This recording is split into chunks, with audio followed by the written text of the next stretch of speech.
तर मित्रांनो, मी आत्ता जस्ट माझी बॅग ठेवून आलो आहे बाहेर आणि तुम्ही इथे बघू शकता. मी तुम्हाला अजून एक गोष्ट दाखवतो की इथे कचरा गोळा करायचं सिस्टम काय आहे ते वेस्ट. ते बघा, आम्हाला इथे 4 बिन दिलेले आहे. हे ब्लॅकमध्ये पूर्ण बायोडिग्रेडेबल वेस्ट जातं, म्हणजे ह्याच्यामध्ये पूर्ण आपला किचनचा वगैरे जे कचरा कुचरा निघतो तो जातो.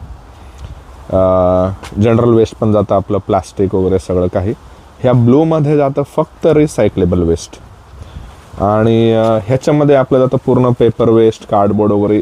ह्याच्यामध्ये बघू शकता, इथं डायरेक्टली त्यांनी स्पष्टपणे लिहिलेलं आहे न्यूजपेपर वगैरे, बॉक्सेस. आणि हे जे आहे हे फक्त आणि फक्त जेवणाचं जे पण काही वेस्ट वगैरे निघेल, फूड रिसायकल, याच्यावरती लिहिलं आहे, तुम्ही बघू शकता. तर त्या पद्धतीने इथे वेस्ट जे आहे ते कलेक्ट केलं जातं आणि खूप चांगलं सिस्टम आहे.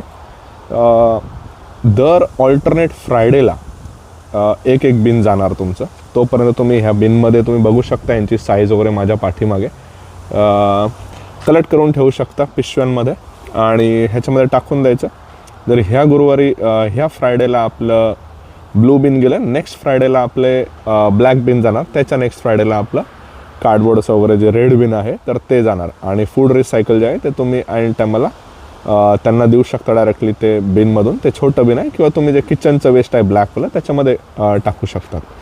ह्या पद्धतीने इथे वेस्ट मॅनेजमेंट खूप व्यवस्थित पद्धतीने केलं जातं. आणि मला असं वाटतं की आपल्याकडे मोठमोठे जे शहर आहे, नाशिक, पुणे, मुंबई, नगर, जिथे बाहेर लोकांना शेती वगैरे नाही आहे, तर ह्या अशा सिटीजमध्ये ह्या पद्धतीने वेस्ट मॅनेजमेंट हे करणं हे काउन्सिलला खूप मॅन्डेटरी पाहिजे आपल्याकडे पण.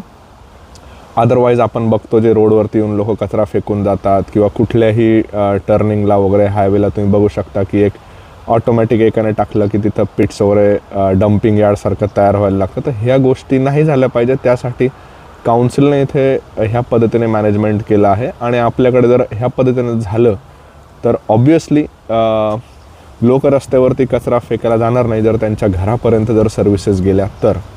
पण जर घरापर्यंत जर सर्व्हिसेस नाही पोचल्याचे परिणाम आपल्याकडे आपण बघू शकतो. रस्त्यावरती एखाद्या बिल्डिंग शेजारी इकडे तिकडे कुठेही लोक येऊन कचरा वगैरे फेकत चालतात. तर हीच गोष्ट मला तुम्हाला दाखवायची होती मित्रांनो. शेअर करा जास्तीत जास्त आणि आपण भेटूया पुन्हा एकदा नवीन व्हिडिओमध्ये.